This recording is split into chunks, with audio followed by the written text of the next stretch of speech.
Hello again, everyone. My name is James Shotwell. This is Music Biz, and today we're going to talk about where you should and should not be investing your money. Not a week goes by that I don't hear from some up-and-coming artist or band who has a very limited budget and wants to know where it is best to invest their money. And there are a lot of options out there, so I can understand the confusion. But I think that there are two things that you should definitely be focusing on up front, and everything else is kind of secondary. But there are a few things that I would avoid altogether, which we're going to get into in this video. First and foremost, the thing I feel everyone needs to be investing in that not enough artists are doing, even in 2021, is in the production of the music that you create. Before anything else, before branding, before aesthetics, before photography, before videos, the songs themselves are what's most important, and you need to treat them as such. That means paying what you can to get into a good studio, work with a good producer, have a good mixer, get everything as good as it can possibly be for the recorded music. Because it doesn't matter if you have a really cool video or really great promo photos if the music isn't up to par. It all starts and ends there, so put the bulk of your money, whatever you have available to you, into making the highest quality music possible. But of course, once you make that music, once those songs are complete, you need a way to get people to pay attention to them. And maybe you have a following or maybe you don't, but the best way to grow one is not by paying for a playlist promoter or anything like that. It's social media ads. Now, you can find a ton of people out there who will do them for you, but it's very easy to learn. Facebook has certification, Instagram has certification, Google has certification. There are free courses you can take to learn how to do this. So if you're going to invest some money in ads, take those courses and do those ads yourself. And we have other videos on this channel about how to do that, but please, if you're going to put your money into any kind of marketing, I think social media ads are a great way to do it because you not only expose people to your music, but you can build your followings, which will help you engage with more people moving forward, and hopefully it gets people to check out your music and check out everything that you're doing. Now, if you are one of those fortunate souls who have already invested in high quality production and already have social media ads out there, and you're wondering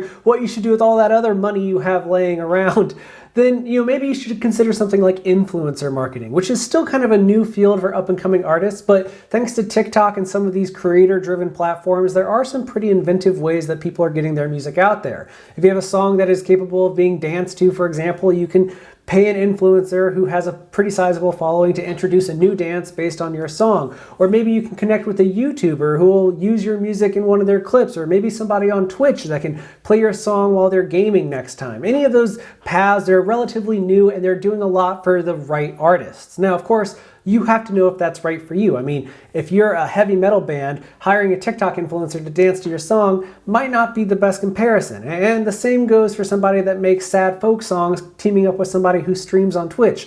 They gotta be a connection that makes sense because you can throw a lot of money at an influencer to promote a song that doesn't fit them and doesn't fit their audience, and they'll take your money and you won't get anything out of it. So it's a little risky, but if you have the money, it may be worth pursuing. And one other thing that I always recommend to people that have the money to spare after production and those social media ads, of course, is finding somebody to work with that knows more than you do about the industry. Maybe that is a manager, maybe that means a publicist, maybe it's just finding a music consultant. There are a lot of them out there who will gladly work with artists for a small fee and give them advice and help them figure out what it is they're doing and how to get their car on the track so that they can go as far as the music will take them. Now, there are a lot of people out there, and obviously you'll have to do a little bit of research to avoid any scam artists, of which there are many. But I think teaming up with somebody that's a little bit older than you and paying them to help you get a better understanding of what's happening in music and how you can navigate the waters is always a worthwhile expense. And I know what you're thinking, but James, I have all these other things that I'd like to spend money on. Are they good things to invest my money in? And if it's any of the things I'm about to name, the answer is no. Do not put your money into any of the things I'm about to name. Okay, first and foremost, do not pay anybody to promote your music to playlisters. Do not pay a playlisting service. Do not do any of that. It's fake. It's a scam. We have tons of videos on it. There are tons of articles on it. Just avoid those companies altogether. And on a similar note, don't pay for any automated advertising. Companies like Zyre, who promise to put your music in front of thousands of people across all the biggest publications in the world for a relatively low fee. Again, these are scams. They will not give you the return on investment that you're hoping for. You need to avoid them altogether. And also, if anybody emails you and says, hey, I work with a big label or a big A&R company or a big management company, and I can get you in front of movers and shakers, but I need $1,500 first or whatever amount of money, don't do it. it's a scam. If a label wants to work with you like Warner Brothers or Universal, they're going to work with you. They're going to give you money to work with you. They're not going to ask you for a couple $1,000s up front just to hedge your bet. That's not how things work. Don't buy into it. You should also avoid buying any unnecessary gear. Now I know as a person that plays guitar myself, it is very tempting to buy other guitars and pedals and all these things that I don't really need. But if you can avoid doing it, you're going to save a lot of money. It's not necessary for your career at this point, so just don't buy anything that's unnecessary. And along those same lines, don't be investing a ton of money into a single piece of content. By that I mean a gigantic music video or a photo shoot with some very highly regarded photographer that's going to charge you 10 times what a photographer who really loves your band would probably charge you. Just don't do it. That's just a waste of money, because if that one big video or that one big piece of content doesn't hit the way you think it will, well then you've wasted all that money. It's better to take whatever budget that you have for a video and spread it out so that maybe you can get 2 or 3 videos out of it. Maybe you can do 1 live action video and 1 animated video, which are traditionally a lot cheaper than live action clips. There are so many different ways to spread that money around. You should never put all of your eggs in one basket. And perhaps the biggest sin of all, the biggest no-no that I still see people doing every single week, do not, under any circumstances, buy likes or followers. It is so easy to see when people are doing this. Everybody knows all the tricks to figuring out what your follower count is and how quickly it changes. There's no way you're going to get away with it. So just don't do it. Don't waste your money. If you want to have 10,000 followers, create original, engaging content and write really good songs, and over time, you will develop that following. But you can't make it happen overnight, so don't try to fake it. And listen, I know that you're hoping to invest your money in the things that will help you grow the fastest because you want your career to take off.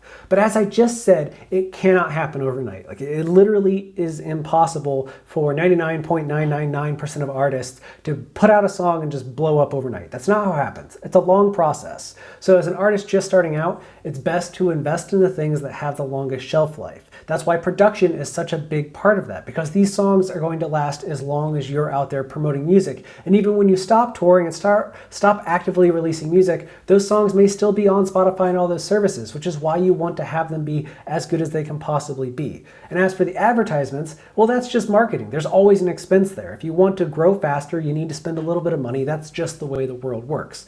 But all those things I mentioned you can do without, trust me, you really can do without. And there are a lot of artists that are already successful that avoid all of those things as well, because they understand that being a frugal musician is a really good thing to be in the world today. Now, if you want even more advice on how to build your career without spending a ton of money and knowing where to spend money when you have it, well then click the subscribe button down below, because that's what we do here at Music Biz. I help you understand what's happening in the industry, where it's headed, and what we can learn from people that are succeeding or failing right now. So please click that button. And if you've already done so, I thank you so much for watching this clip. We work very hard on making good content for you, and I hope to be back soon with even more stuff to share. But for right now, all I need you to do is take care of yourself, because you deserve it.